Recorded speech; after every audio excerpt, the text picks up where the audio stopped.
Hello, can you all hear me now? Can you all hear me now? Let me know in the live chat. What about now?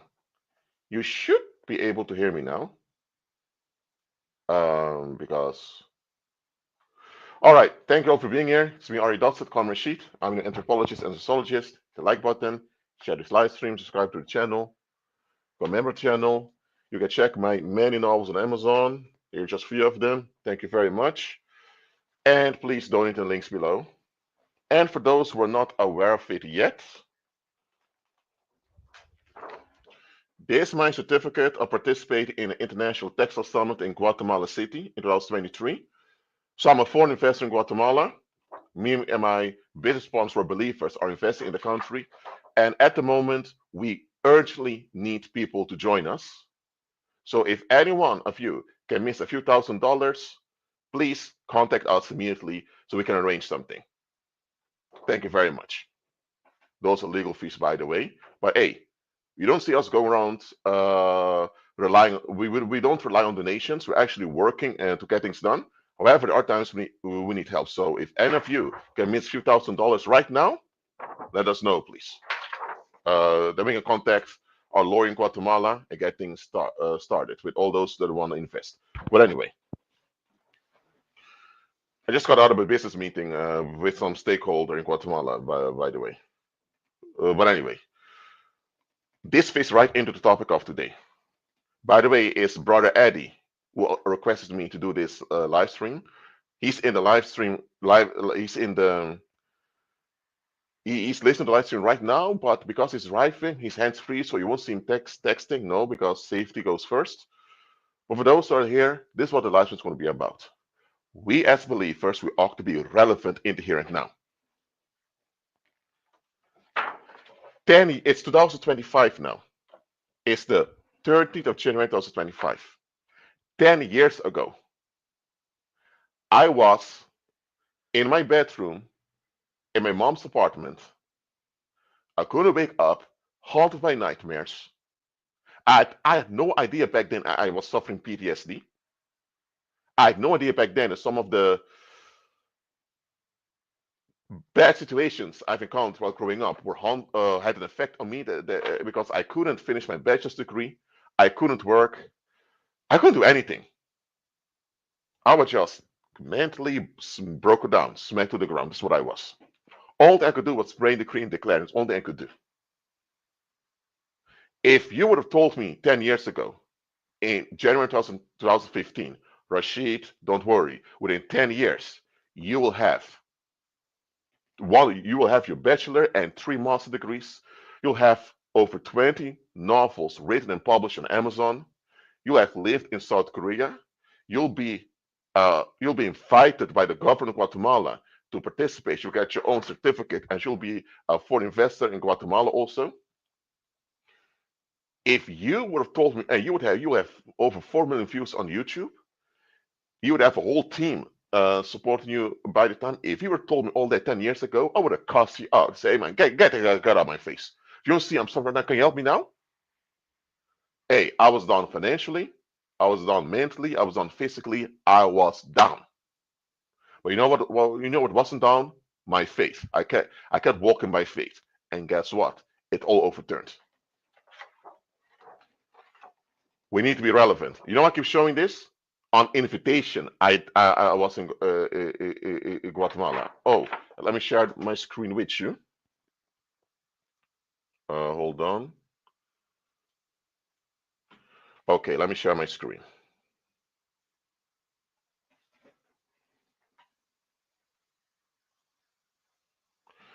This from Leiden University, the student repository. Here's where they publish the master degrees of the students.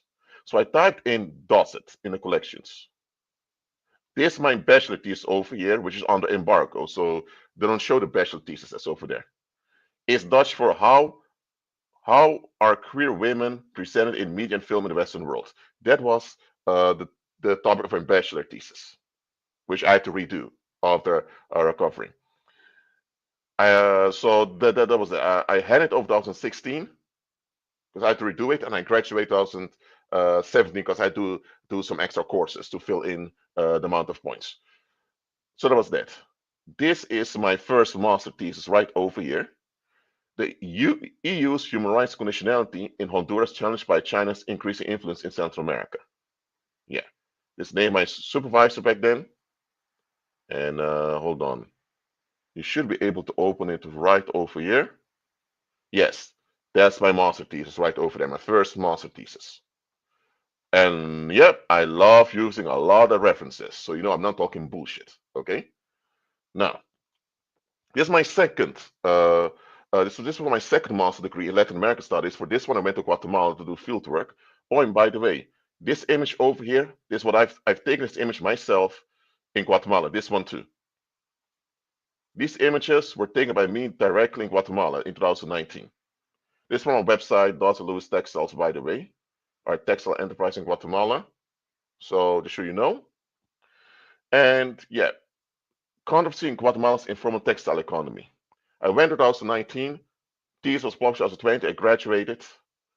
And 2023, when I contacted the Embassy of Guatemala, I got a meeting and they invited me to come to Guatemala. I stayed there at the Grand Tikal Hotel on their cost, attended the Textile Summit, got a certificate, and since then, me and Daniel have been working on a textile enterprise. Daniel had some hinder in 2023, early 2024, so we had to wait a little bit, but we're on track again. Just show you that, yeah, 10 years ago, I would not have expected to be so far today. All right, you see that? Bachelor thesis here, two master thesis of Leiden University, where I graduated. Okay, one of the oldest universities of the Netherlands. All right. So as you can see, I'm relevant in multiple academic fields because I'm an anthropologist, sociologist. I have a background in international relations, also Latin American studies, and I did a third master degree at the Rams University Rotterdam in sociology relating to migration problems, which is quite a relevant topic of today. Why I'm showing all of this is because one of the main things we need to do as believers is to remain relevant in the here and now. Let's be wearing a vest, by the way, as you can see over here. There's contact. And again, anyone who can miss a few $1,000s right now, please contact us. Amen.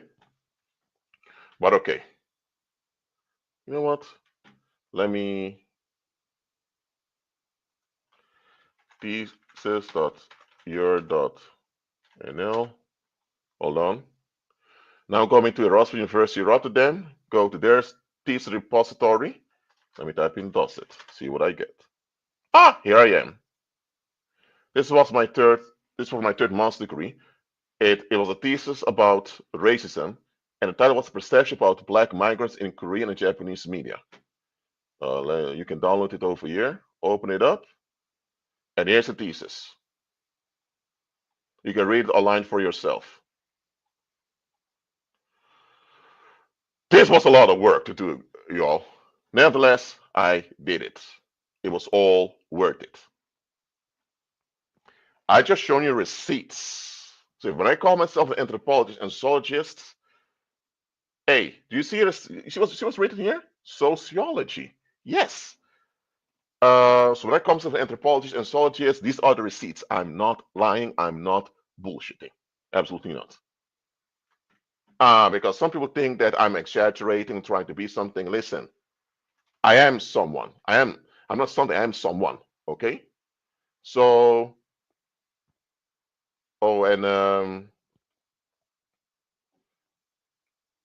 by the way, hold on, just one thing I want to show very quickly. Um, okay, let me show you this thing also. This is my LinkedIn, and this guy Ron, his movie won an award, and he was also associated with, I believe, the Fast and the Furious 10, well-known French producer, and me and some other Moorish believer we're collaborating with him. So yes, so if you ever see the movie Flow out there, this is one of the producers, and he's a kind man to deal with, by the way, just so you know. Shout out to Ron, everyone. All right. Well, I'm not showing all of this to promote myself, Ophi. I'm just showing you we have to be relevant in here and now. And if there's one thing that a lot of believers are not doing, that's being relevant in here and now. All right. I want to ask you all a question. By the way, if you're in traffic driving right now, please do not answer. Stay hands free. Safety first. No traffic access under my watch, please. Thank you very much. One question to you all. Name me one time believers were able to do something about a natural disaster or some political conflict in the world. In the last 10 years, name me one time believers immediately were able to act and do something about the natural disaster or about the political crisis. Let me know in the live chat. Let me know right now.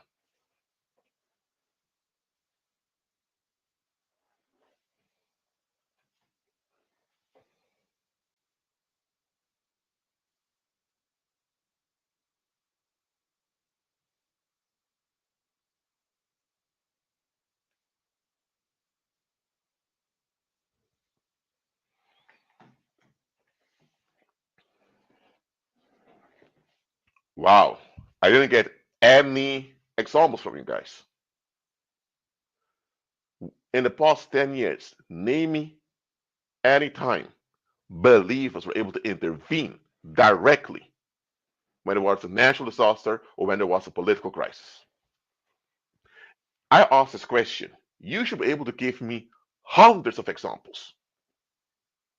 What you see in the world is you have pagan groups responding to natural disasters far quicker than believers can. And you have pagan groups often making effort to intervene in political crises more than believers do. You know why? Because a lot of these pagan groups, they have the finances to do so. That's why. They have the finances to do so. And how come they have the finances? Not because they work hard and all of that. No. It is because they're practical and realistic about life. They understand finances are relevant. Without finance, it's going to be very hard for you to get things done on earth in this lifetime. So, yes, they're pagan. They do their rituals with their demonic charms, all of that. They do all of that to have empowerment to accumulate the finances. And when they have the financial leverage, they become economic relevant. And now, because they're economic relevant, they now matter in the world. Now, every human being matters because they're descendants of Adam. I don't talk about that. I talk about actually mattering when it comes to outcomes in life.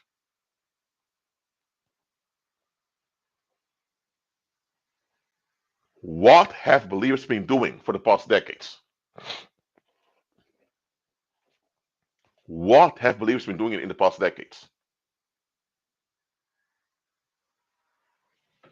What I'm about to say now may be very controversial to a lot of believers out there.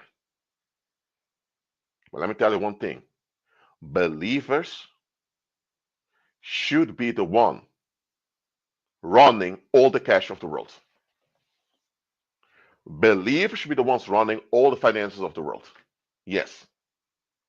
Not those satanic elites who worship different gods, who do blood sacrifice, who do all type of weird pagan rituals. Not those quote unquote secret societies with hidden agendas. It should be believers running all the finances of all the world. All these reprobate, bootlicking, devil worshipping scum should be homeless on the streets, begging for bread.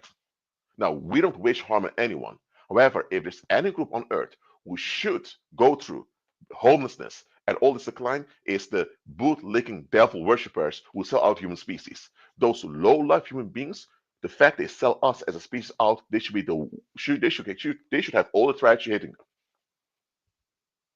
How come you have believers being stressed out because they can't pay rent? How come you have believers surrender to a 9 to 5 job because there's nobody helping them out to get to manifest their dreams?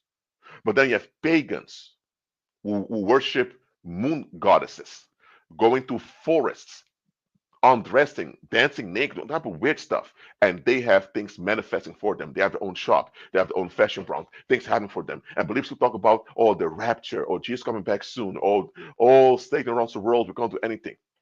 What the hell is going on, y'all? Oh, yeah, believers debate on them. Oh, you can't use God's words. Profanity is bad. You avoid profanity. You say, listen, profanity does not even exist. It's something made up by our ancestors as a way to cope with a low self-worth. Yes, human beings in this world, they lack self-worth, and the way to cope with it is by controlling others through violence. And one type of violence of controlling other people is controlling how people speak. So cuss words don't exist. Profanity does not even exist. We have a lot of people debating about it, but they debate about profanity, which doesn't even exist, but they won't address the satanic cults that are messing up the world around us. What have believers been doing? Okay, I'm about to go to scripture with you. Hold on. Let me share this with you. Okay, hold on.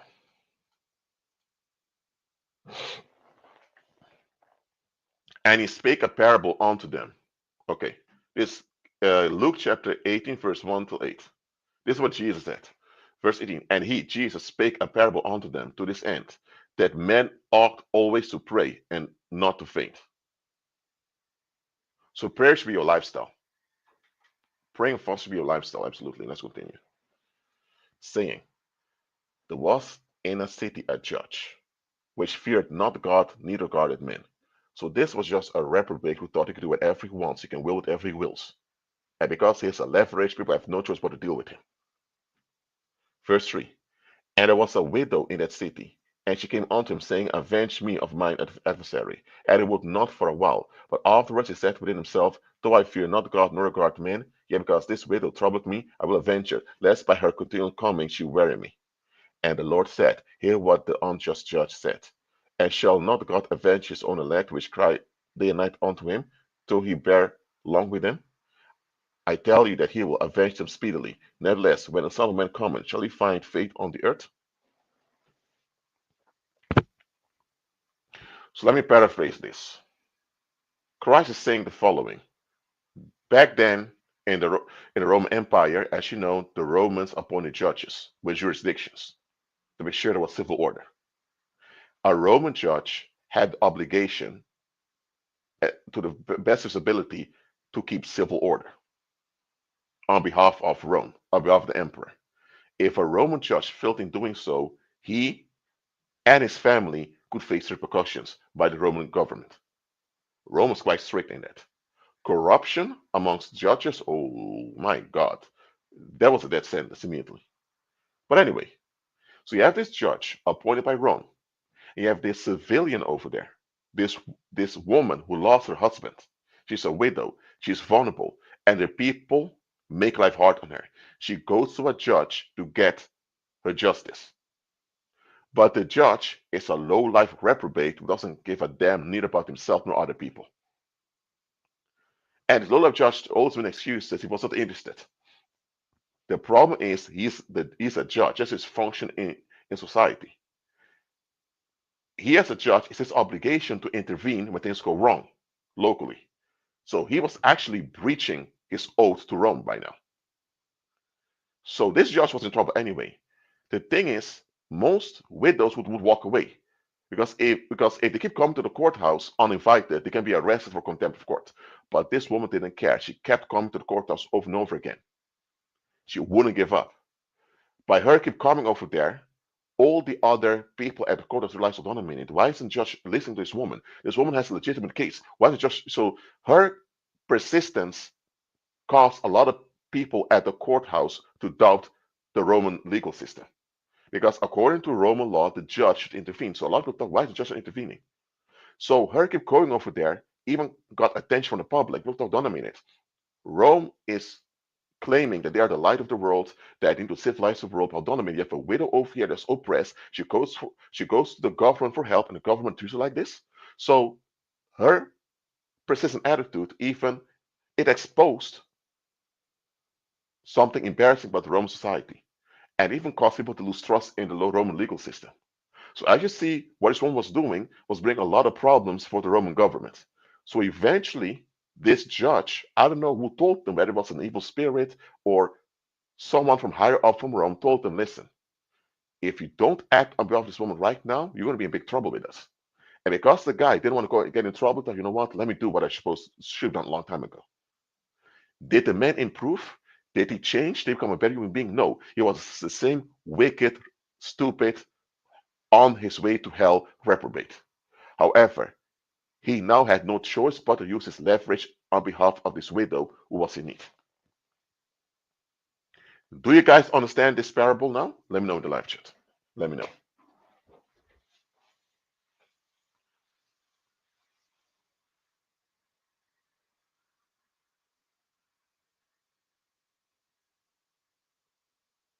Do you all understand this parable?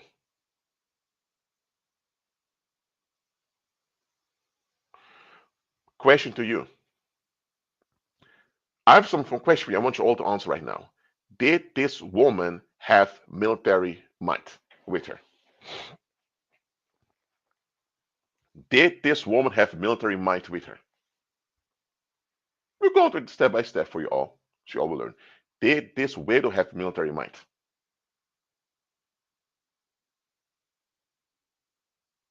No. Did she have a support group that supported her? Did she have a support group that supported her in daily life?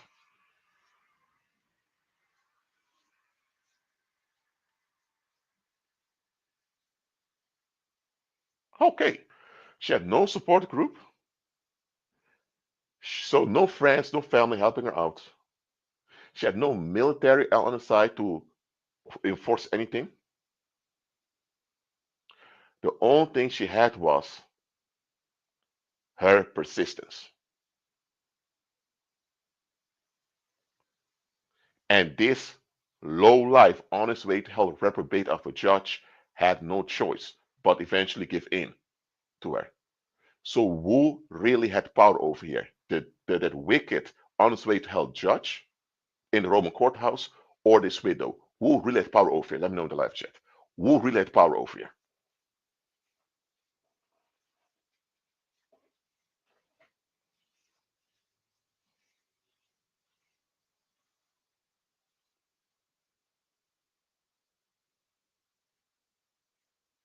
Okay, so she was the one having power. You know why? She knew who she was. She was a civilian of the Roman Empire. And the job of the Roman courthouse is to make sure civilians are safe to the best ability. If the Roman courthouse cannot guarantee the safety of its civilians, it means the whole Roman legal system is worthless. So she knew if she doesn't get the help she needs from the courthouse, it will expose all of Rome's society. And it may even lead to people revolting against Rome, and Rome could not handle public disorder, something they're really against. It would lead to public unrest and may even lead to the collapse of the Roman Empire. If people begin to know, so on a minute, how can Rome govern the world, but this little widow over here who needed help, that they couldn't even help her out? So she knew that even though she didn't have a military, she did not have a lot of cash, she knew how things worked. The Roman Empire could only function because people believed in its legitimacy, which came from the quality they provided. But if the Roman Empire could not provide the quality to the civilians, that means that they would lose their legitimacy in the public's eye. And once Rome would lose its legitimacy. All of Rome would crash worldwide. And this was something she understood. And that's why she kept pushing for a case, because she knows if her case goes public, it will embarrass the Roman legal system. It will embarrass the politicians. It will even embarrass the soldiers who are serving in the military. Because think, hold on a minute. Why are we serving in the military for an empire that can't even guarantee the well-being of a widow? Even the Roman soldiers and the generals would think, what the hell is this? There's a widow over there that needs help, and the courtiers won't help her? What the heck is this? So she knew Rome relies on being perceived as legitimate. If they don't help her out, it will harm the legitimacy. So she reminded them of that on a daily basis. And guess what? It worked. It worked. I have a question for you. How many of you are like this woman? How many of you believers are like this widow over here? This woman understood politics. She understood society. She understood the military. She understood spirituality. She had understanding of how things worked in life. And she understood I don't need to have a lot in my hands. I just need to use whatever leverage I have the right way, and I can trigger things happen for me. Now, this widow was likely a pagan, because many people back then were pagans, but nevertheless, even as a pagan, she understood I need to use whatever leverage I have and work on it.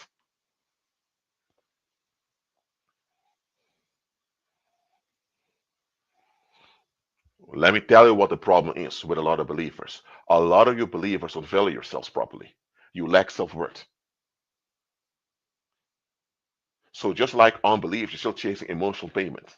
And that's why, because you lack self worth, you don't even believe that you even are entitled to the best in life. And that's why you don't calm down, check your options, and put pressure where it's necessary to get things done.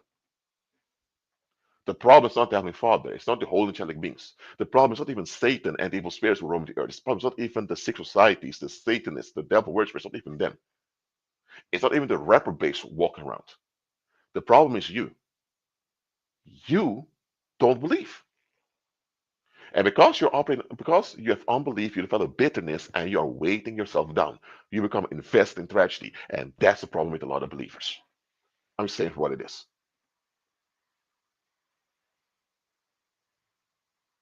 You know, I know this. Ask a believer why they're still in a bad situation year after year, and they'll come up with all types of excuses. And eventually, when you hear them talk, they come with accusations against Heavenly Father, accusations against other people, all of that. The bitterness shows up. And let me tell you, such believers I put aside.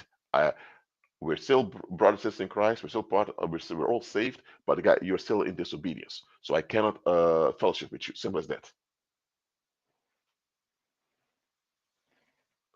This pagan widow over here, a woman, likely in older age, when people are harassing her, make life hard on her.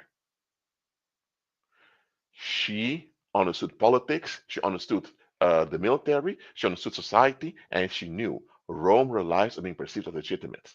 If they don't help her out, the legitimacy is over. And she used that. There was no mainstream media back then. There was no social media back then. Only thing she had was a courthouse. But even the courthouse didn't work right. But she embarrassed the courthouse. And by being embarrassed in the courthouse, they forced she forced them to work with her. That's what Jesus meant with turning the other cheek. Turning the other cheek does not mean that when someone wants to rape you, you give them you give them whatever part of your body else they want. No. Turning the other cheek does not mean when people wanna kill you, you tell them to kill your children too. No. Turning the other cheek simply means you calm down, check what goes on, and you defy their violence by overruling their violence. This woman, this widow, overruled both the violence of the people harassing her and the violence of the courthouse. Because what the judge was doing is violence towards her. She overruled him. Turning the other cheek simply means you're not going to fight back and get into a cycle of violence, destroying both you and the other individual, because that's a trap. What you're going to do is you're not going to stand there and just be victimized and die. No, you're going to pull back, calm down, look at the situation, and look where you have to leverage and pressure on that to win. This is what turn the other cheek means. Do you understand what turn the other cheek means right now? Do you get what turn the other cheek means now? Let me know in the live chat.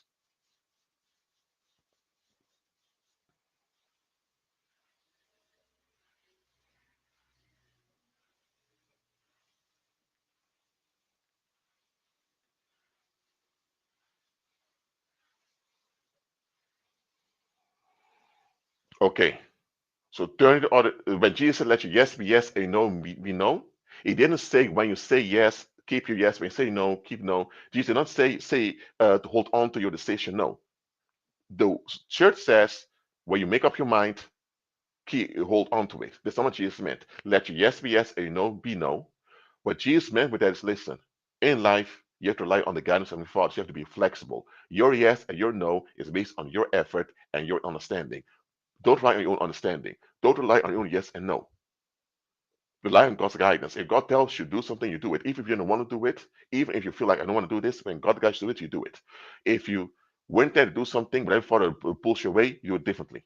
So don't hold on to your own yes and your own no. So let your yes be yes, your no be no. It means something completely different than what church has been telling you. Just like turning the other cheek. People think it means allow yourself to be victimized because then the good will come out of it. No. If you allow yourself to be victimized, you die and evil goes unchallenged. How do you challenge evil? You challenge evil by overruling it. That's what turning the other cheek means. We have to stop picking and choosing what we like and dislike of the New Testament the way we want. Actually, listen what Christ meant and apply what He taught us. Simple as that.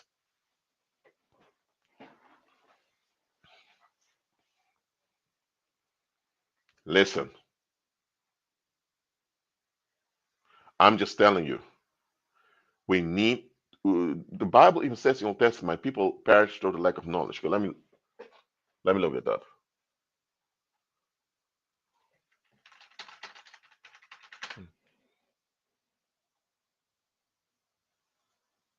Let's go to Isaiah chapter 4, verse 6.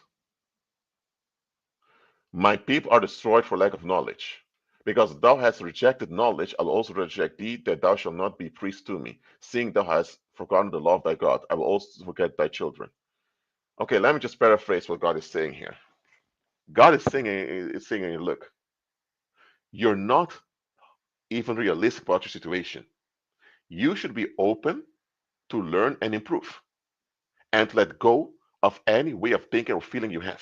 But because you just want to escape, be left alone, and you don't want anyone to bother you, you now operating in lack and violence. So you refuse to learn and improve. Because of that, I cannot trust you. So I'm going to let you stay in your lack of understanding, and you're going to see for yourself how far you'll get. This is what God is saying over here. A lot of churches act like, see this, a lot of churches only quote the first part. My people are destroyed for lack of knowledge, but they don't explain the second part. How come a lot of believers are destroyed for lack of knowledge? Because they rejected knowledge. They have their way of thinking, how they were raised in church, how they feel like, and they don't want to be bothered. They don't want to be challenged, don't called out on anything. You grew up learned that profanity should be avoided. Profanity is bad. Okay. About all of you who speak the English language as your first language, did any one of you ever explain to you where profanity comes from? The history of it, going back to the Middle Ages in England. Because you speak English. So the English profanity or prophetic English language has to do with the political situation in medieval England. How many of you, when your parents taught you not to use profanity, taught you about medieval England and the political crisis back then? How many of your parents did that? Tell me. How many of your parents taught you about the origins of English profanity that goes back all the way to the medieval England? How many of them did that? Wait, do you guys know that the English language has many words from Germanic languages from Central Europe? Words like shit, for example, is shit is simply a German word. It means to poop. Defecate comes from defecare from Latin. So what's the difference between defecate and shit? There is no difference. It's just when you use the word shit, you speak more German English, and when you say defecate, speak more Latin English or more French English. They mean exactly the same thing. But why is it so bad to say shit? There's nothing wrong with saying shit. You were taught it's something bad. You know why? In the Middle Ages in England, if you spoke a Germanic dialect, people looked down on you as if you were low. And they said, no, you can't use that low life language of those low life people, those farmers over there. You need to use French because French became a noble language. If you spoke French, people treated you like you were a king or a queen. If you spoke French, people treat you like you were high class. So a lot of people begin to adapt French words. So in the English language, you have a lot of French loan words that they use. So that's why it became that if you use words with French origin, you're considered polite and honorable. If you use words from Germanic origin, like shit, you're seen as someone that's offensive.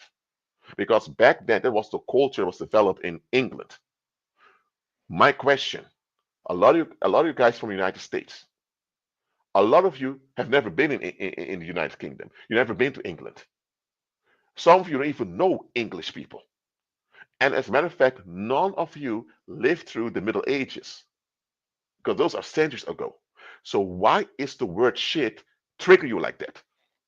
If you lived back then, when people would actually escalate on you, if you use the word shit, I can understand it. That was so cool. That was the situation back then. But you guys are recreating a problem from medieval England in the United States today. You can't use the word shit. What the heck are you guys doing? Are you kidding me? So let me get this straight. Your parents submitted to a restriction, which is don't use profanity. And they never got the history of English profanity, where it comes from. They didn't even ask about it, just adopted restriction to be approved. That's lack of self-worth. Nobody should just put a restriction on you without an explanation. Nobody should just put a restriction on you without an explanation. Now, if you're a child, you need to learn to trust adults. That's true. Adults cannot explain everything to children. Children can't understand everything. However, when you're growing up, you need to check your parents, the people that raised you, was it proper? And if they shaped you in the wrong way, you have to ask them, mom, dad, auntie, uncle, what the heck is this? So your parents held were put on this restriction. Don't use profanity. It's bad. Without an explanation, and your parents adopted it. And now that your parents don't have leverage over you, do the same towards you. They're restricted, and now they pass on restriction to make themselves feel relevant. And when you don't give into it, now they put punishment on you, make life hard on you. Why? To verify how good they are for not using profanity. You see how sick this is? So they lack self-worth, they submit to restriction, and now they put you on some restriction, making yourself feel good. If you don't do it, then you're a piece of shit or whatever. Hold on. They're so into don't use profanity, but what about the profane human beings that are running the country into the abyss? Well, you know what profane means? Profane means outside of the temple. Things that are considered not valuable. That's what profane means. And you have profane humans, wasteful, slothful, devil worshipping scum that are running the country, harming all of them, but nobody escalates on them. But you use profanity, something made up, they escalate on you. You see how stupid this is? How the hell are they restricting you without any justification or any explanation? What is this? Oh, because I said so. You live in my house, you have to respect me. Did they explain to you the origin of the term respect? While you grow up, you just had to be respectful, and it meant just give in to what people want. But they never explained the origins of respect. And I guarantee a lot of you never got the etymology of respect. Respect and honor are not the same thing. Sometimes I speak to people whose native language was English, and I know better English than they do. I've encountered people, and I spoke better English than they do, and they grew up in an English-speaking country. I understood English terms better than they do. I had to learn English. My native languages are Papiamento and Dutch. Listen, Mark says, absolutely not. Never heard of it where it came from until I met you. That means your school system in America failed you. 100%. So you have believers holding on to toxic restrictions because of lack of self-worth being part of the problem, and you have low-life devil worshippers getting ahead of them, screwing over the public. And those believers are part of the problem because they're the ones allowing it to happen. The They are pagans who fight off devil worshippers. They're pagans who are sane enough to fight off devil worshippers. Now you have believers who just let them do whatever they want because they're waiting for the rapture, or they want to have a pat on the back from society who doesn't even care about them. I'm not holding back right now. We have to be relevant as believers. Which field are you relevant in? Let me know in the live chat. Which field are you relevant in? Relevant means people have no choice but to consider you and what you want. Or it would be it would work out bad for them if they don't consider you. Which field are you relevant in? Let me know in the live chat.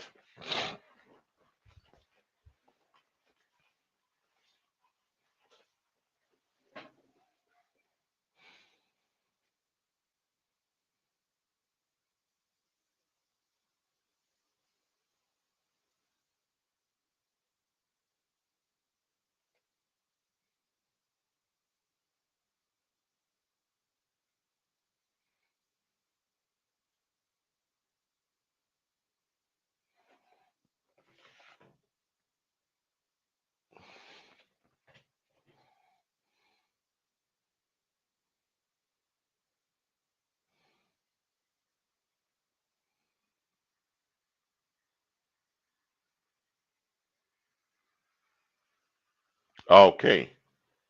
Mark says psychologist work through my university. Okay, psychology, the work of psychology. Okay, you're relevant in that field. I know you're relevant in other field too, Mark. But okay, that's one to share over here. So okay, that's good. Which field are you relevant in? All of you should be typing this field or sheet, that field, that field, that field. This is how it should be. The fact that you think about which field are you relevant in shows you that there's work to be done over here. I'm relevant in anthropology, sociology, Latin American studies, international relations linked to the European Union, migration studies. I'm relevant when it comes to novel writing because I'm a novelist. Look at how many novels I've written over here. Okay,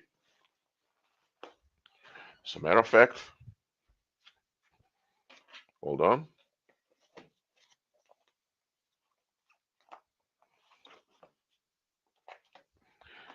I even have a short bundle of novels over here too. Tiny novels also. One of my first big novels over here also. Listen, even back then, I had no idea I suffered PTSD until much later into it. Even back then, when I was totally down.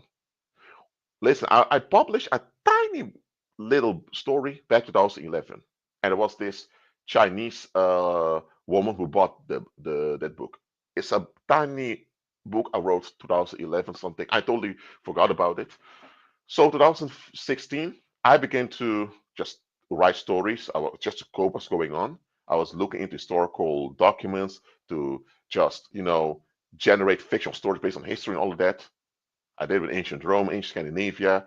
I ended up with the Spanish Empire, and my Lord have mercy, the Spanish Empire has such a great, rich history. The Italian cuisine, um, anywhere where they use potatoes in their culture dishes, anywhere they use chocolate, they need to give credit to the Spanish Empire. And who made the Spanish Empire possible logistically? The Moors that they enslaved. Judean Moors, or called quote unquote black folks they enslaved. Okay, who are the ones running Spain and Portugal until 1492. So yeah, that history also I discovered that great history. I was saying, whoa. So I was just coping what goes on, and it worked out into me being this novel writer. So I'm relevant in multiple fields. As a matter of fact, I did a radio interview back early in January It was on the author's show, where that was broadcast in many places. It's still weird that there aren't that actually no other radio show related to literature in the Netherlands ever invited me or offering a sponsorship. That looks bad on them, but you know what? I don't even go into bother with that. Thing is, you have to be relevant. Now, relevancy doesn't automatically mean people are happy about it. You can be relevant somewhere and people don't want you there, but whether they like you, want you or not, is irrelevant. You're there, they have to deal with you. Look, you can be relevant in a negative way, that is through crime or through using violence on people. If you enter into a Walmart with a gun and you threaten the cashier, you're relevant. They have to give in to you, whether they like it or not. But likely call the cops after you pushing prison afterwards, but at that moment you're relevant. That type of relevancy is short-lived and it will backfire on you. If you're relevant in a field, even if people don't like you, can't stand you, because you're relevant there, they have no choice but to treat you properly. People say go where you're celebrated, no, not where you're tolerated. I tell you, go where you're relevant. You could be celebrated for the wrong reasons, because people want to exploit you, whatever. But if people don't like you, they don't want you around, but you're the one that's relevant, it's going to look bad on them, and because it looks bad on them, it'll make them irrelevant. So they have no choice but to deal with you. Go where you're relevant. If you're relevant and celebrated, that's better. But most important thing is be relevant. Too many believers want to be celebrated. Listen, it's okay and healthy to be celebrated with other people. It's a safe space. But what's more important is to be relevant. Because if you're celebrated, but you're totally irrelevant, you can be arrested anytime, you can be killed anytime, you can be injured anytime, and people just continue like nothing happens. William says he's relevant in aviation. Wow. Aviation is a very important field to be relevant in, William. So keep going, keep staying in aviation, brother William. Stay in aviation. No matter how much difficulty you go through, stay in aviation. It's a very important field where believers need to be involved in.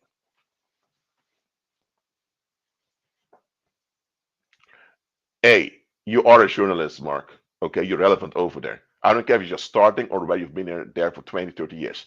You're relevant in journalism and in psychology, two important fields. William, relevant in aviation. Good.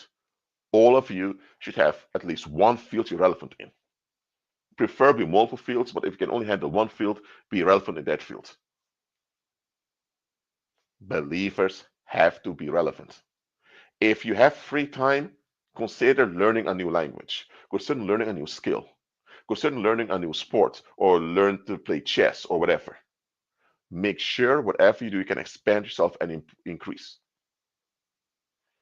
Above all of this, you need to decree and declare, walk by faith, so you have physical safety in life. Because without physical safety, you can die and get injured anytime. So once you have physical safety to the power of God over your life, now because you're in safety, you're going to use that safety to expand, to become more and more relevant.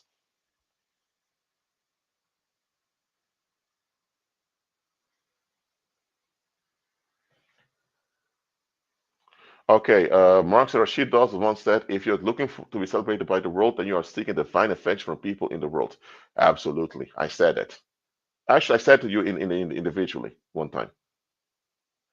How are you seeking divine affection from creatures? You should only get it from the Heavenly Father, who's divine. The fact you're seeking divine affection from human beings, that means you're in idolatry. That means you're codependent on how people feel and think about you. Listen, you should not be a reprobate without any sensitivity how people think about you. You should be concerned how people think about you, and you should be concerned how you affect other people. That sensitivity is good. People pleasing is fine, as long as it's not toxic people pleasing. Okay? But a lot of beliefs are in toxic people pleasing because they don't value themselves. That's it. They don't trust their Heavenly Father. Eddie, brother Eddie is relevant in education, entertainment. Okay, listen. I'm not telling you to be relevant in all fields. No human being can be relevant in all fields. It's way too much. But you be relevant in the fields you can. Okay? Not everyone can be relevant in education, entertainment, because not everyone has the same background like Eddie, brother Eddie over here. But on the other hand, not everyone can be relevant in aviation. Not everyone has the ability to become a pilot or a flight attendant or whatever. But if you can, be relevant in aviation. I may consider aviation myself too as an action in the future, but God, God will decide.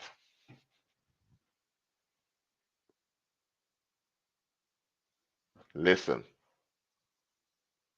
if you're not relevant, then your voice and your interests don't matter. Listen, you can't be relevant all by yourself. You need to be relevant as part of a team.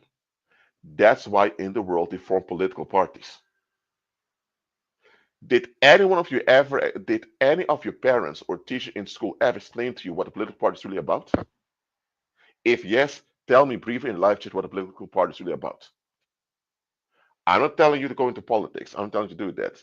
If the Heavenly Father wants to shift you into the political field, we're not meant to be political as believers, absolutely not. But God can put us in political positions, like he did Joseph, he did Abraham, Daniel, David, all that. But okay, did any of your parents or teach at school explain to you what a political party is really about? If they did, explain to me brief in the live chat what a political party is really about. I'll give you 1 minute. What is a political party really about?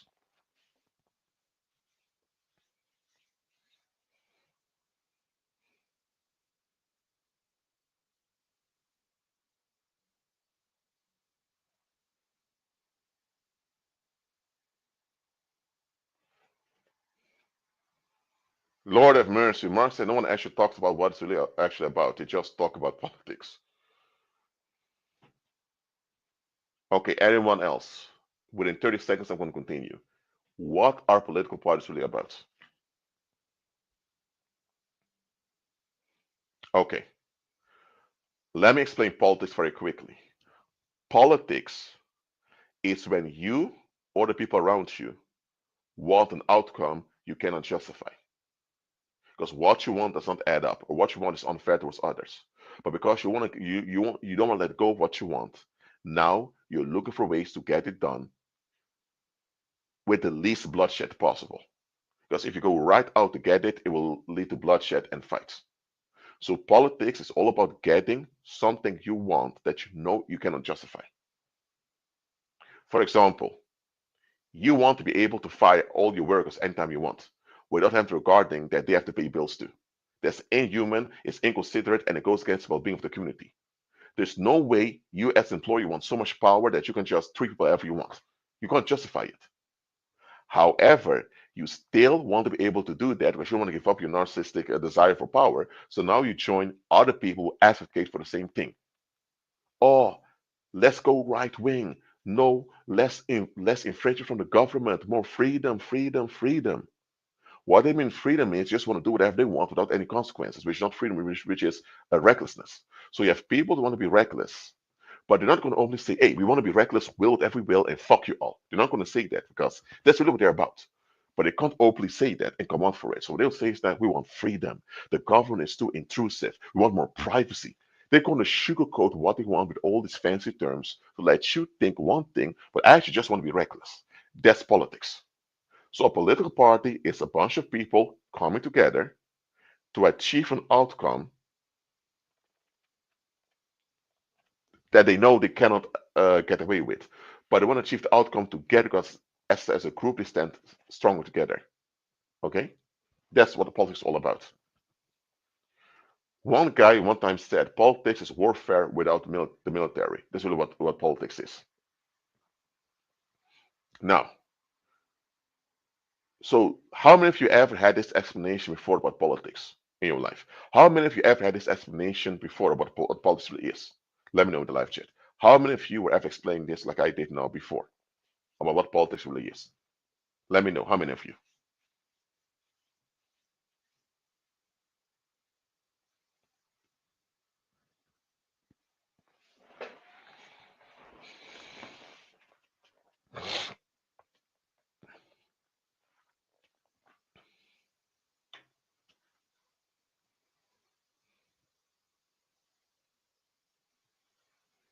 All right, so it means a lot of you were were taught to be political, but none of you were actually told what politics really is.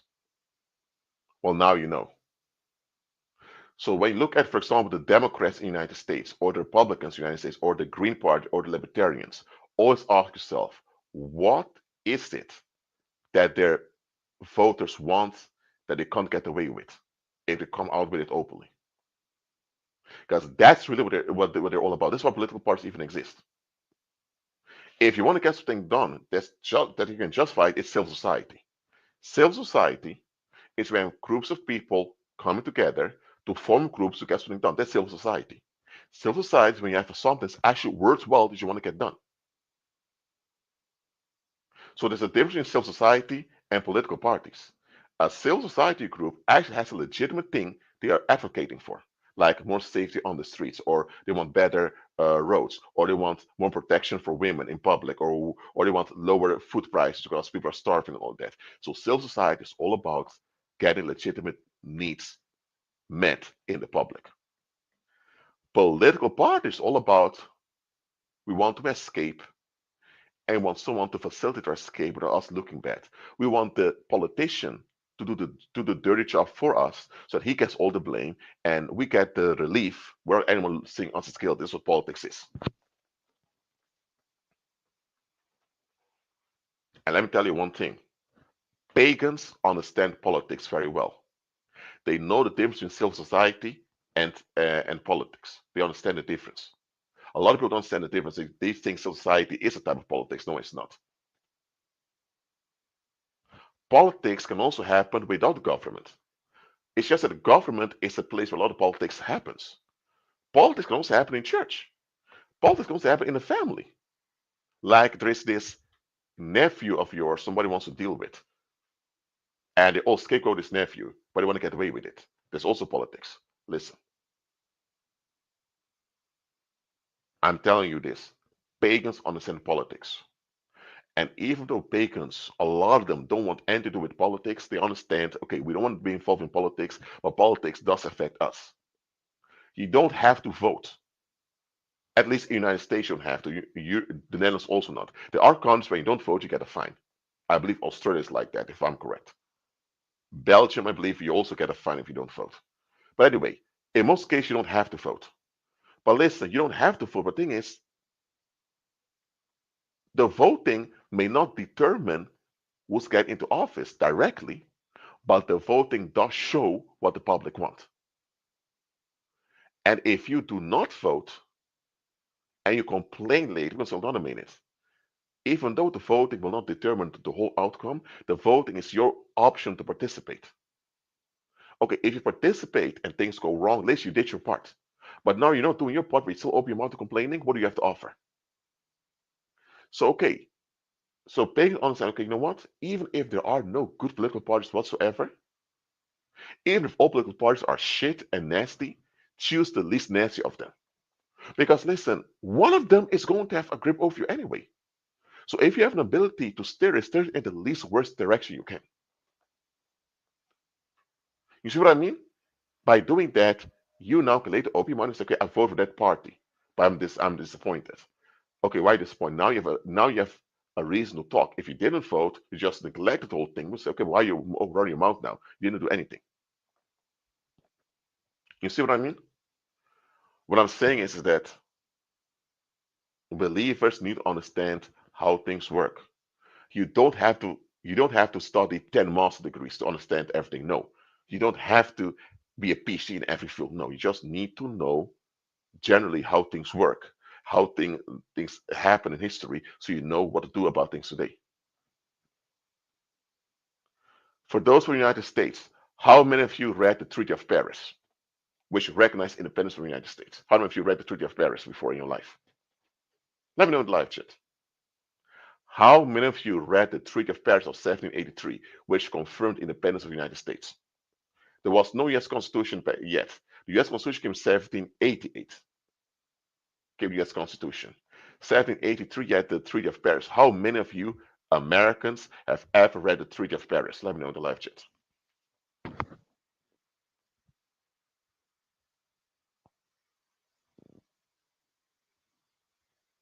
Okay.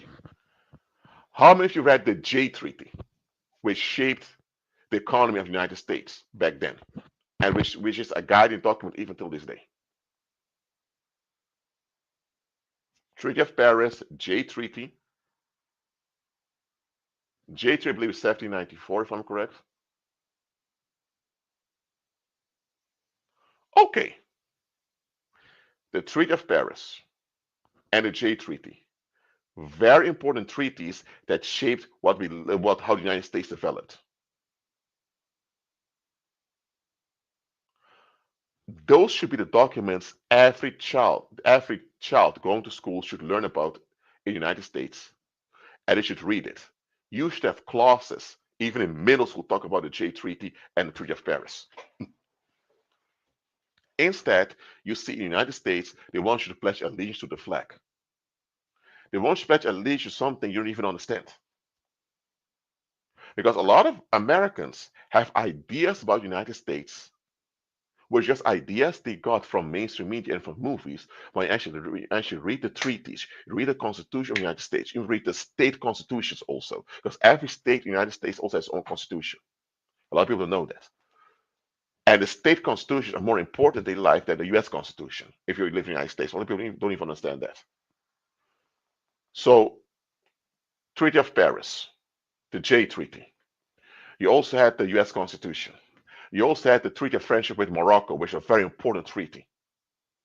The number one alliance of the United States till this day is Morocco. As a matter of fact, it was Morocco which was the first nation on earth to recognize the United States. If Morocco did not campaign for the United States independence, you wouldn't have any United States today.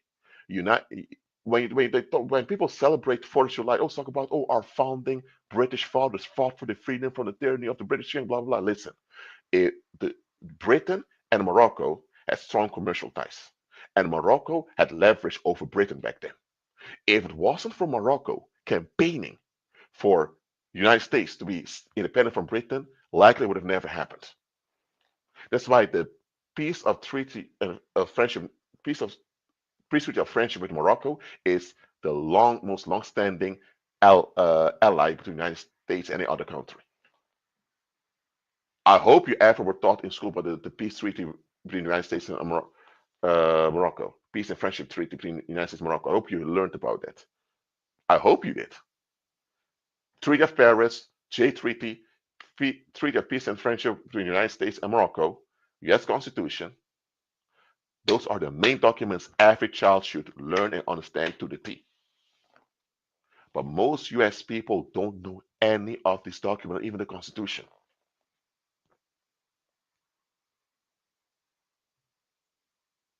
Me, as an outsider, I know the Treaty of Paris, the Jay Treaty, and the Jay Treaty is quite disturbing when you read it, for obvious reasons. I know I read the Treaty of Peace and Friendship between the United States and Morocco. I read the US Constitution. I've read several state constitution of New York, I believe from Florida also, and also I believe from Pennsylvania or some other state. But anyway, I'm more literate about what the United States is politically and administratively than many college graduates in the United States. This should not be the case. Every American citizen anywhere should know all these basic treaties and what the country really is.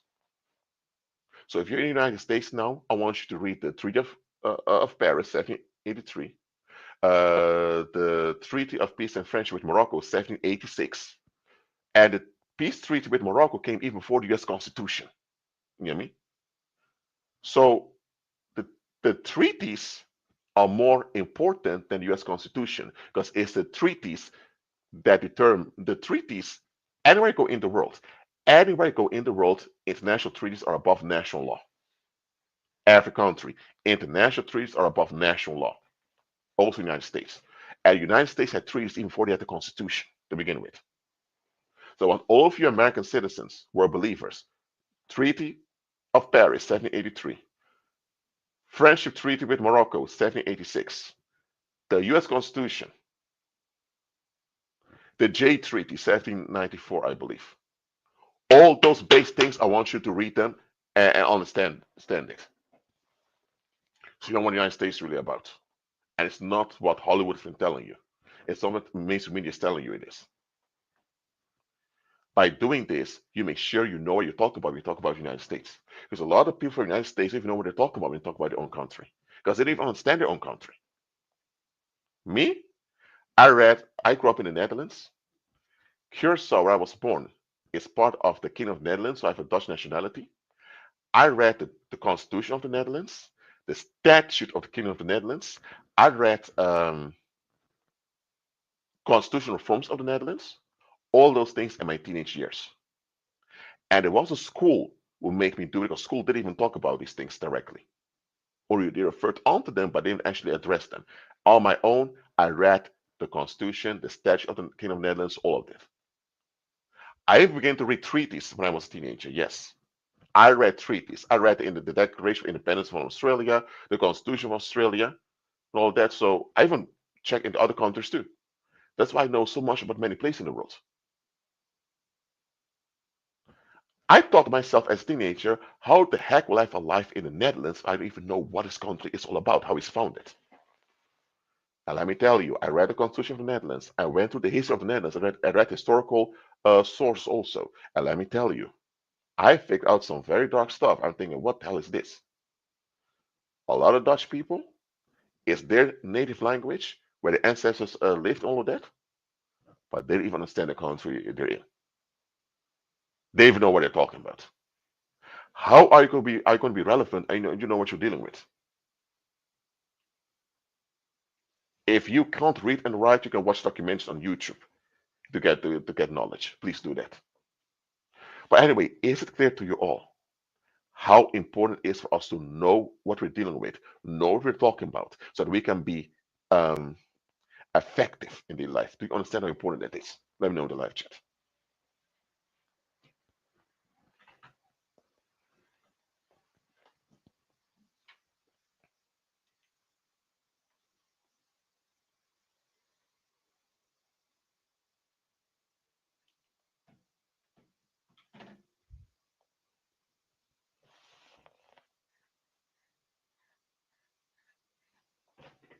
This is just about the United States, but all believers worldwide. If you're from Japan and you're a believer, read the Constitution of Japan, read the treaties that Japan has made as far as you can.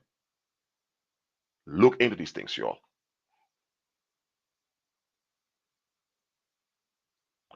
At our company, Dawes Lewis Textiles, all our staff members are reading treaties.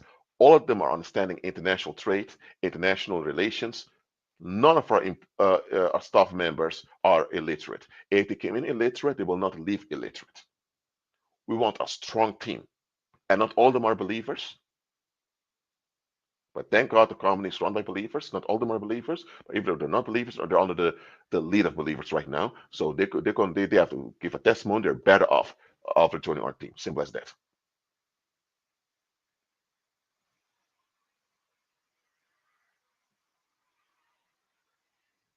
Oh, and by the way, me having all this knowledge about history, I remember when I was 17 years old, I made a YouTube video one time. It was a different channel than this one, and I got targeted because of it. So a lot of people were upset with me. I got over 400 views that video. A lot. I was targeted after that for making that video. And it was about some constitutional reform um, between the Netherlands and Curacao, or something that was proposed. And there was something about the Dutch constitution that didn't really add up that I addressed. And people were not happy that I had this knowledge. So I paid the price for it. But you know what? I don't care.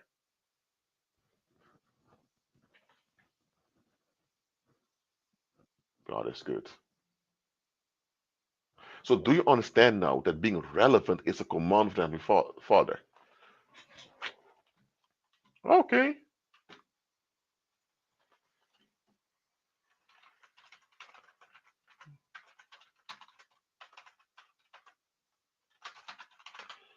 Okay, hold on. Let me share another scripture with you.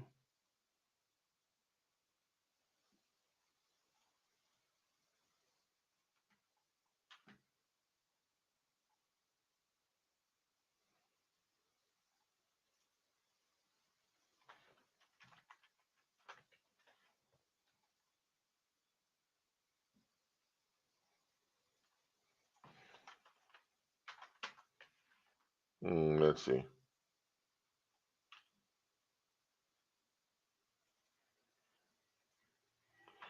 Okay. So this is the parable of the hold on.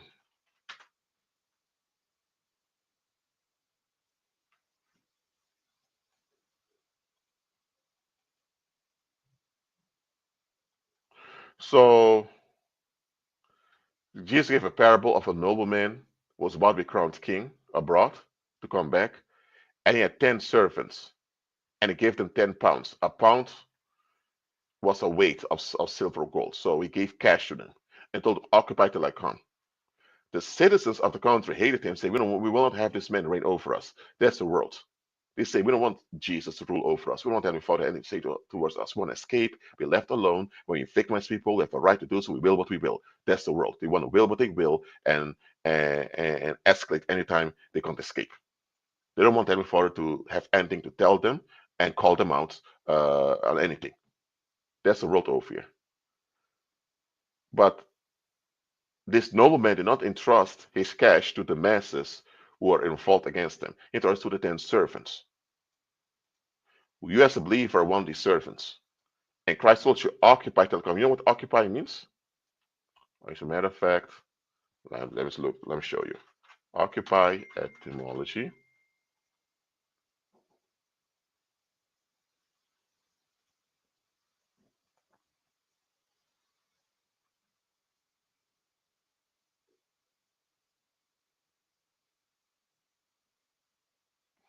Okay, this is what occupy means. To fill, to possess or use the time or capacity of, to engage in the service of, to fill or hold an official position or role, to hold the attention of. It can also mean to reside in, to fill a space, militarily to have or to have taken possession or control of a territory.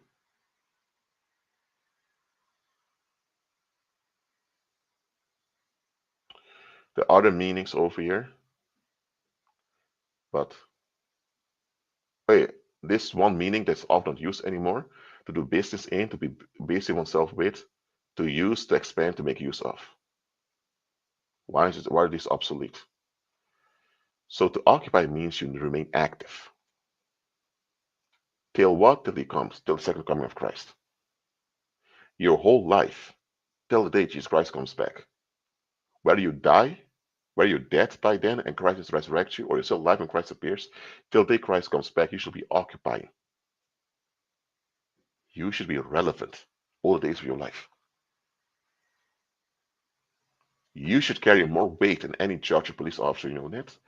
The believer should carry more weight than any judge or police officer out there. As a matter of fact, the judge and police officer need to look up to you and need to watch out for you. That's how it should be.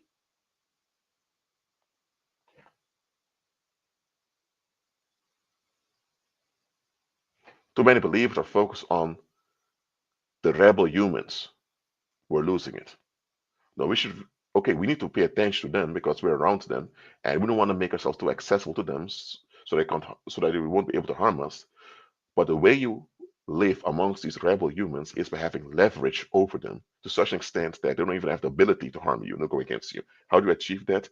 By occupying till Christ comes back.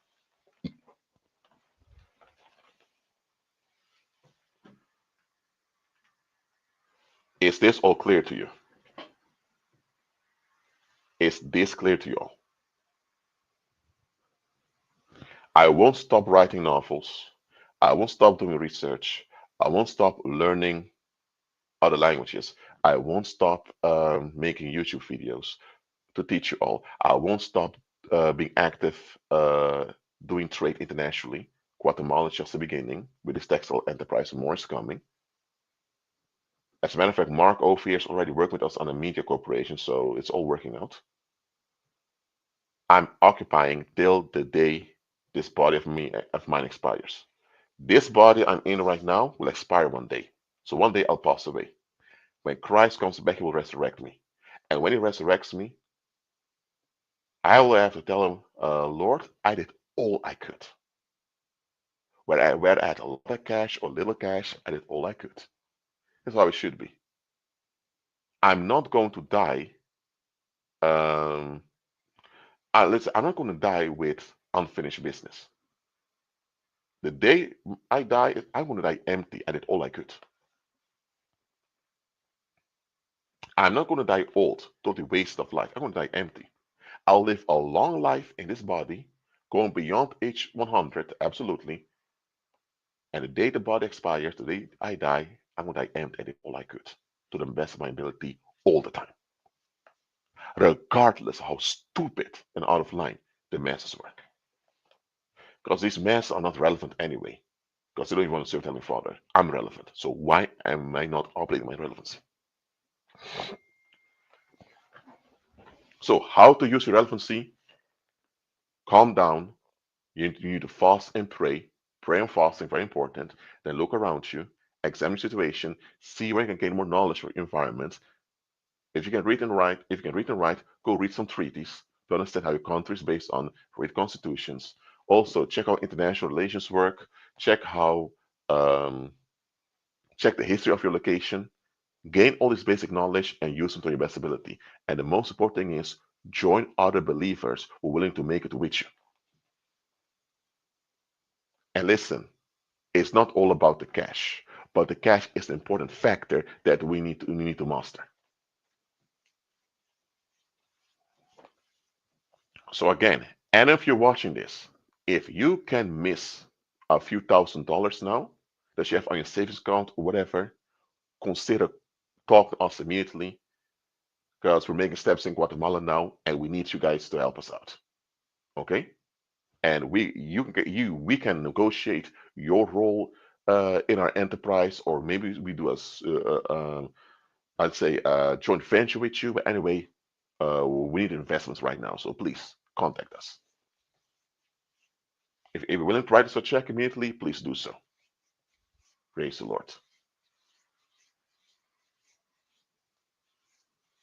Anyway, are there any questions about this topic?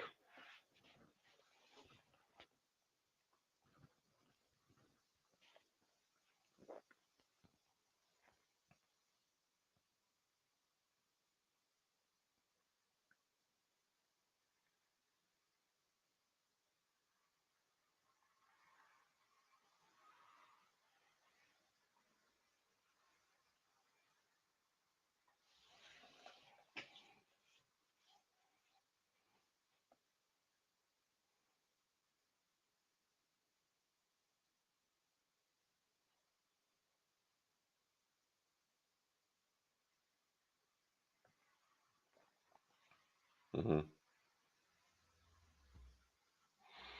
Okay.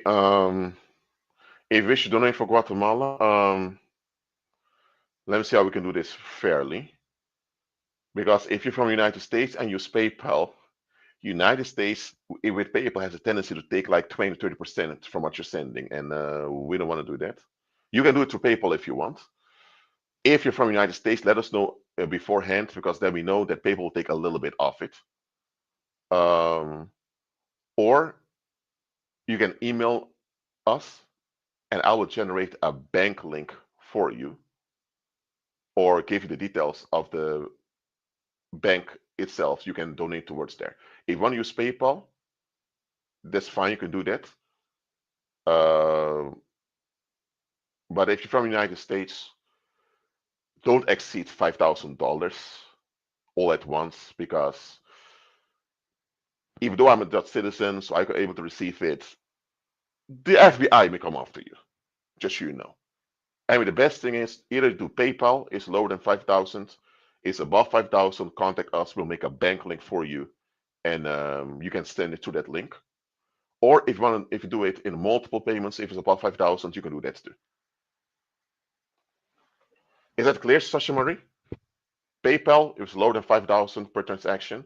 If you want to do it bigger transaction, more than $5,000, contact us, we'll make a bank link for you.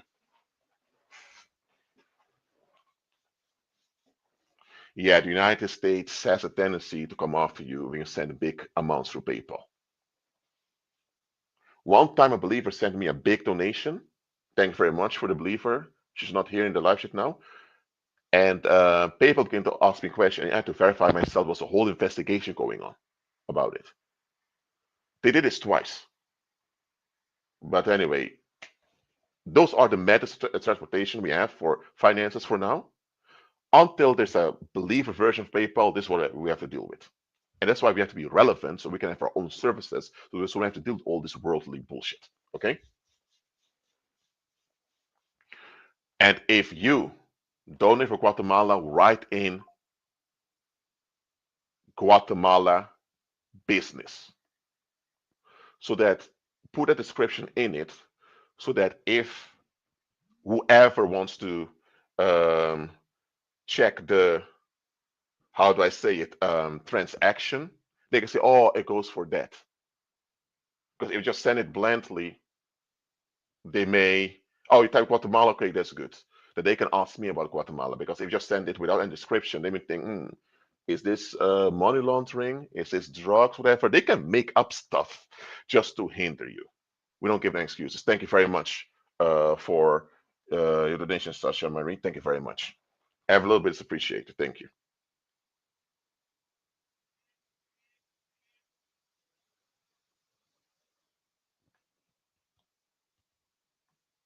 Thank you.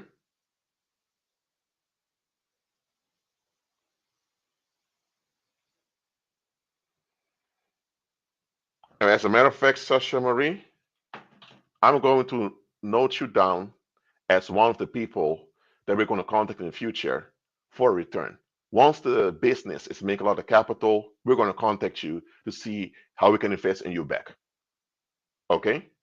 So I got your information, got sent a donation. I got um, your email. We're going to contact you once the business makes a lot of cash. We're going to contact you to see how we can help you back. Okay, so anyone who's willing to help us in Guatemala, we're going to come back to you once things are working further. Okay, so you know about it.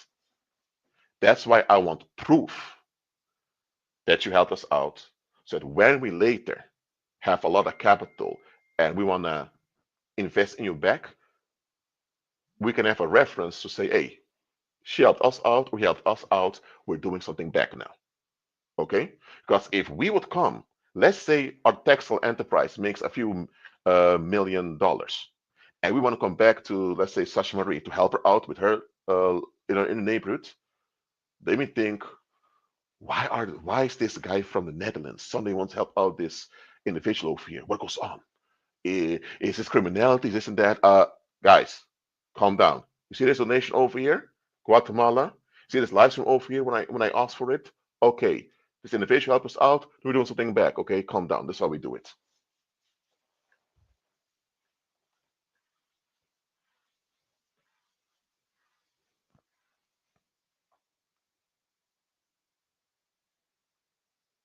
God is good. Anyone else willing willing to help us with Guatemala? When you send a donation or you want to invest, write Guatemala business or Guatemala with it, so we have proof of it. Okay. Thank you very much. Thank you all. And listen, even though our textile enterprise, a textile company is not going as quickly as we wanted to, we're working on it. Okay? And that's the thing with all of you. Whatever you're doing to be relevant into, it doesn't have to go quickly. Maybe it takes a little bit of time as long as you're on it, because that's what it keeps you relevant to when you're on it. A finished project is good for historical reference. If you have, listen, if you won 10 awards in the past, that's good for historical reference. But what are you doing now? Because if you won 10 awards in the past, but you're not doing anything right now, you lost your relevancy. Relevancy also means stay active and relevant, stay active and stay important in here and now. Praise God.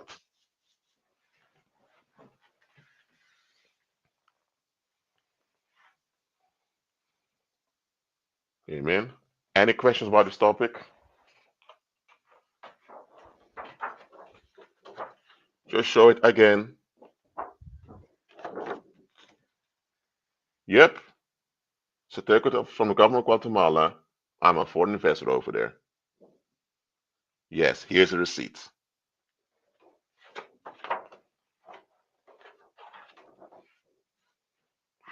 God is good.